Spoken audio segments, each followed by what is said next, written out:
I mean, I don't know anything. That's good. Great. Yeah.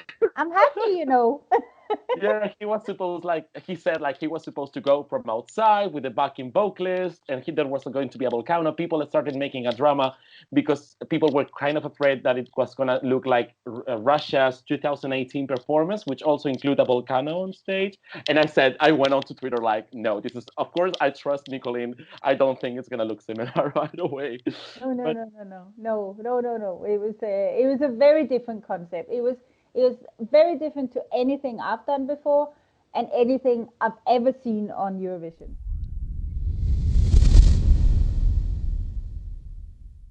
hello everyone, it's Adrian for ESCplus.com back again, now with a surprise during this quarantine, during this lockdown.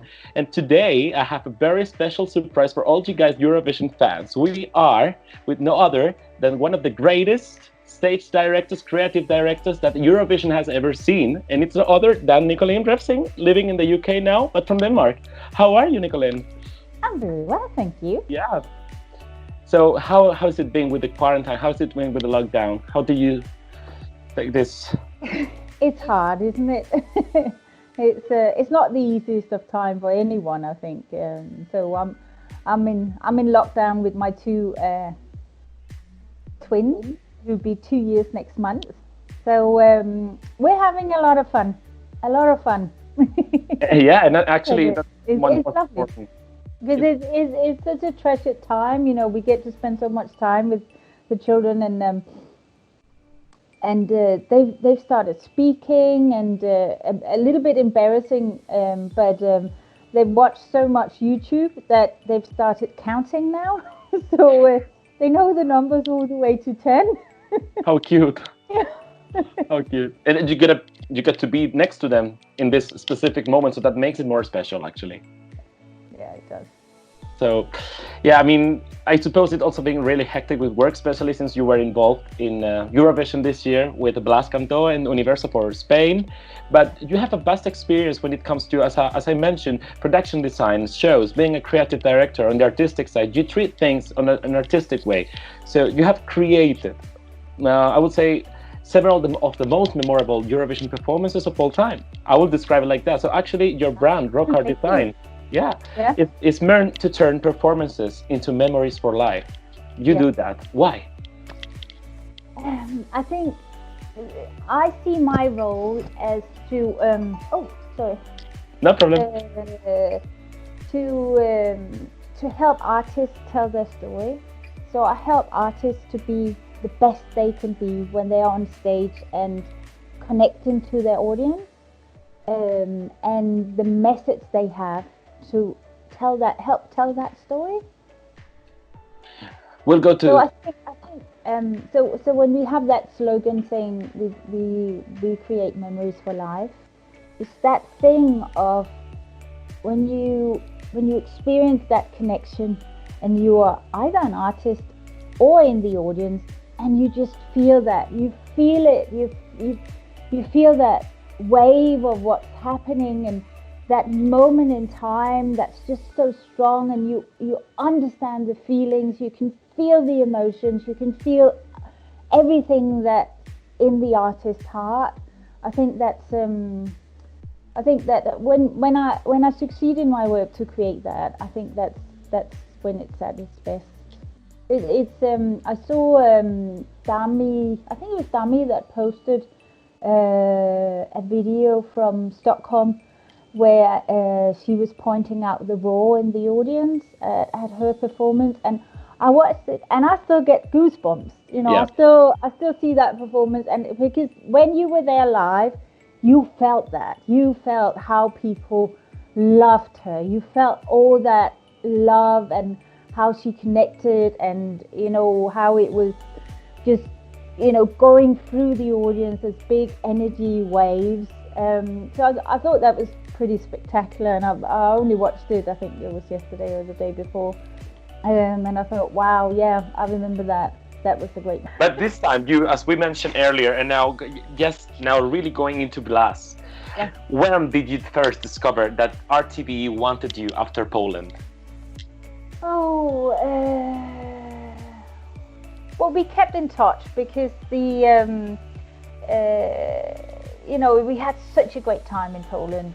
Working with Melanie and the whole Spanish delegation was just fantastic. I loved it, and it's like every time I go to Spain, it's like, I'm coming home. I love it, and it's a really good production. It's a really good team. So I enjoyed it a lot. So we talked, and at some point I was like, do you think you may need some assistance? And it was like, it's not decided yet, but let's see, because there's a few artistic directors lined up. Yeah. And then at some point they called me and they said, we'd love to work with you again. And and I was so happy because we'd just done the Junior Eurovision together, and there's something about working with the same clients again, and also if you get to do it within a short space of time, you don't have to reinvent the wheel all the time. You can sort of just pick up where you left it. So immediately we had, we were way ahead of everything else because we knew each other, we knew how we worked and all of that. So very quickly I had a Skype call with Blas, and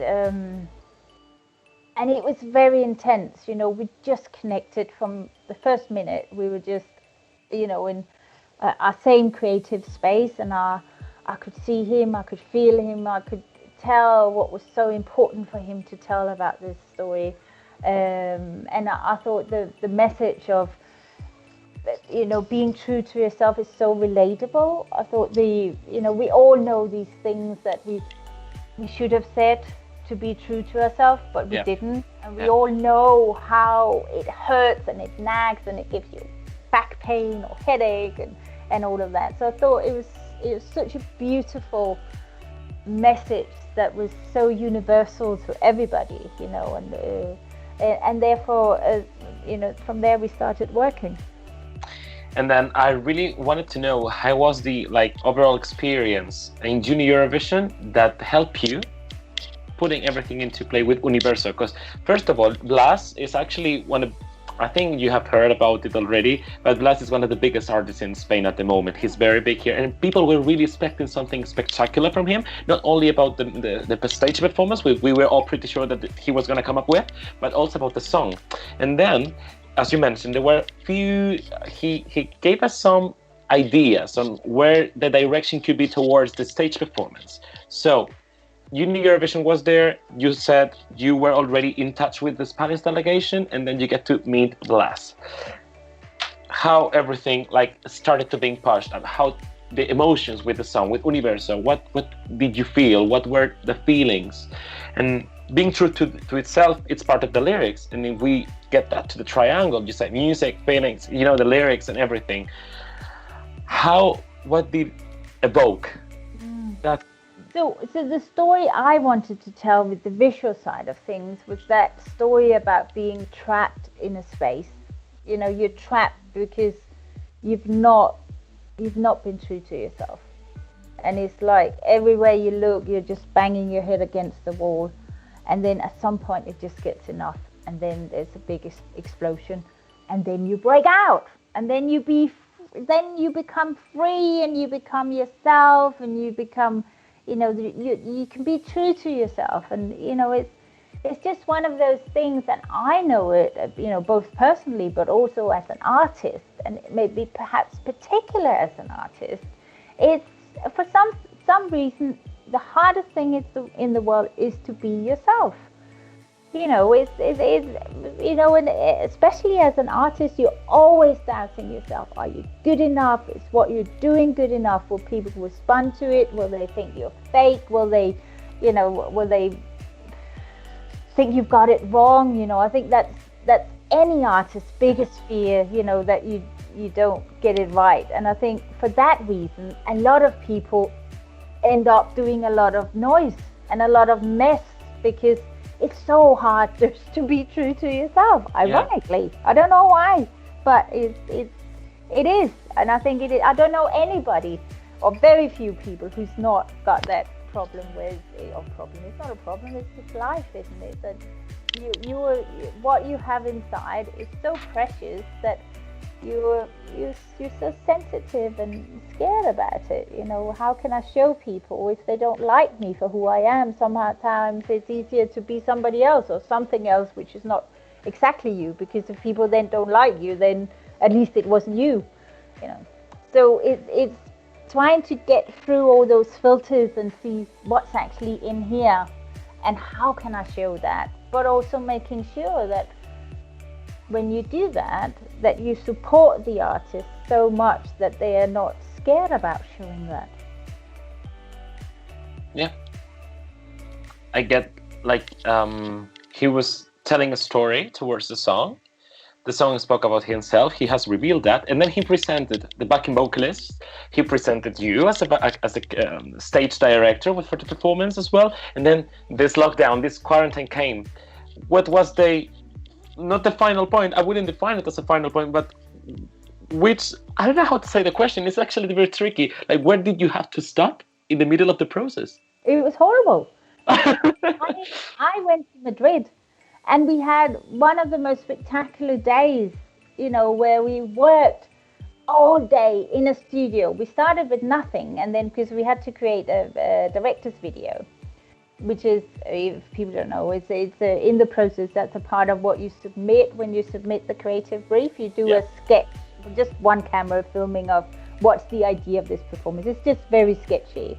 But since I managed to get to Madrid, we took the opportunity to do some rehearsals there, and we had such a phenomenal day. I mean, working with Blas was just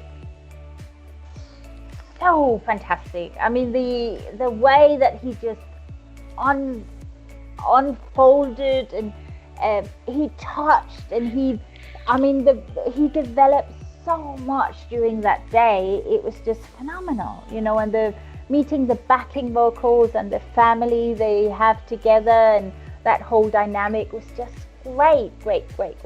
So it was really anticlimax, because we were looking so much forward to the next step, and and for a long time, because Eurovision was actually one of the last shows to get cancelled. Yep. So I came back and I developed the whole creative brief, and we submitted it. And parallel to this process, we had already started to talk to the Dutch team as one of the first delegations, because I always try to get in first, so we can talk about the idea and they can help me develop it. You know, I always like it to be a teamwork, that the local team brings as much to the performance as we come with, so we get the benefit of all the creative minds putting everything together here. So everybody was really excited and positive about it, but it's no secret, because I think it's always been revealed, that it was very technical challenging. It was way more technical than anything I've ever created before, and it was probably a lot more ambitious as well. There was a lot of things that had to line up for us to deliver it. So there was, even on the first call, I said, I'll be honest with you and say there's already 4 big challenges here, and there's 4 things that you've already said we cannot do. So if you still think this after this call and when we've explained the idea about this performance, I'll go away and develop something else, but have a think about it. And they came back the next day and say they think what we created was so spectacular and so much in line with what they wanted to create for this show, which was very much about creating a live performance. You know, it was, for me, it was very much about creating a really live experience, creating like a concert, but obviously having all the other Eurovision spectacular to it, and the storytelling. So there was, you know, a lot of layers and a lot of technical challenges, but they liked it so much that they came back and said, you know, we want to try and see if we can do this. So we sort of had all engines working on full steam, and we were so excited about this. But for me, the most exciting thing was working with Blas and how our teamwork was developing from strength to strength. And it was so much better after our day in Madrid than I thought we could ever get. So having had another 2-3 months to develop it was just, you know, I was looking so much forward to this, so much forward, you know. I was gutted. I actually remember, watching that video from that day you spent in the rehearsals, and 2 days afterward, we were like, everything has been stopped. Eurovision has been cancelled, and what it was like, people were already wondering what would have been like. And then 2 months after, today, there was like a big discussion on Twitter because finally Blas got to reveal he's got a volcano on stage. So tell us more about the idea of having a volcano as much as you can, actually, because I don't know if you're gonna be. Well, I think it was more references to the theme of being a volcano, which is, for me, was the explosion, you know, all that energy building up and roaring inside of you, and then bursting. Yes. And then you break free, and then you. So I think it was more. It was more a reference than we weren't going to build a literal volcano. I was actually thinking, like, Nicoline likes the use of props. Certainly, she uses props on stage. And I was imagining, literally, there had been like few images on Twitter going out. No. So there was not going to be a real volcano on stage. No. That's the point. There were going to be references to a volcano, but not a real volcano. Okay, so I guess that the camera work was going to be also another important part of the performance as well. And the material shown on the screens, that could be like a full pack by enhancing everything that wanted to be, delivered to the audience. But the backing vocalists were, Blas said it as well, he was going to be supported by them on stage. And he always played himself too much when it comes to costumes and the clothing, because he is very stylish, sorry. And he said, by the way, that he was not going to be using that much glitter on stage anyway. So how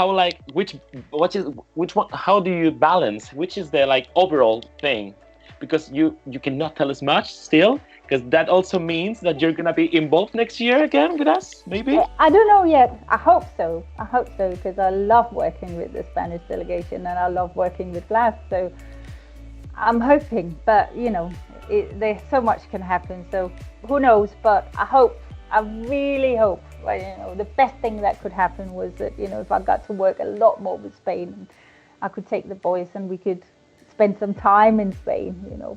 He's certainly very confident. He's also very confident in having the same team again. But a question as well before going to the end of the interview is actually that some Eurovision songs, for some reasons, before the contest, prior to the contest, they don't get too much excitement as others. And then when the rehearsals start, it's like they, as you said, burst. Like they go from this in the betting odds to this, like it happened, for example, to Fuego in 2018, or I don't know, many other examples. Do you think, because Blas was like pretty much in the middle of when it comes to polls, the surveys and stuff, and do you think the performance, in your own words, will have reached or even go over everyone's expectations once you get to Rotterdam? I hope so. I thought it would have. You know, I've seen it. You know, with Aminata. When we, that was another fantastic performance and teamwork. You know, the Latvian delegation and Aminata was just amazing. A really standout experience for me as well. When we arrived in Vienna, Aminata wasn't really rating anywhere and nobody thought anything of it. And then after the first rehearsals, everything just came together, you know, for that performance. It was so strong. I don't know anybody who can watch that performance now without getting goosebumps. I mean, her voice and again, how the audience responded to it.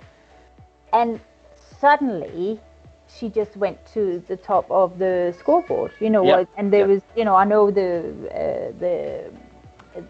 press room, they have their own betting, and I think they thought she would win the show, you know, so there was a lot of excitement, and we were, you know, suddenly we were taking headlines in Vienna saying this is the dark horse of the competition and maybe she'll win it, and you know, it was so exciting having come from nothing, and suddenly, because all the pieces fit together, it was going, just exploding.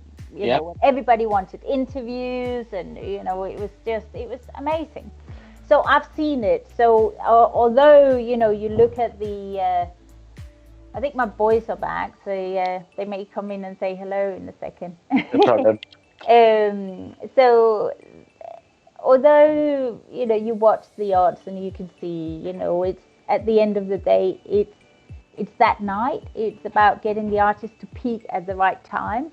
It's about bringing everything together and making sure it's captured by the cameras.